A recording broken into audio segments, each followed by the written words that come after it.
नाही, नाही. या वाटाण्याची भाजी आपल्याला अजिबात करायची नाही. काय बनवते ते दाखवते चला. वाटाणे छान धुतले, पुसून घेतले. मग 1 चमचा तुपामध्ये त्याला फ्राय करायचं आहे. तुम्ही तेलातही करू शकता. त्याचा कच्चेपणा निघाला पाहिजे ना म्हणून फ्राय केलं आणि मग एका बाउलमध्ये घेतलं होतं. त्याच्यामध्ये ॲड केलं होतं कोथिंबीर, मिरची, आलं, लसूण, कढीपत्ता आणि जे आपले घरचे मसाले असतात त्याचबरोबर ब्लॅक पेपर पावडर आणि चाट मसाला घातला होता.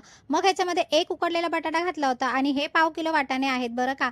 त्याच्यामध्ये हा 1 मोठा चमचा तांदळाचं पीठ आणि 2 मोठे चमचे बेसनचं पीठ आणि त्याचबरोबर ॲड केलं होतं हे व्हाईट तिल थोडा क्रंचसाठी लिंबू पिळला होता आणि चवीनुसार आपल्याला मीठ घालायचं आहे.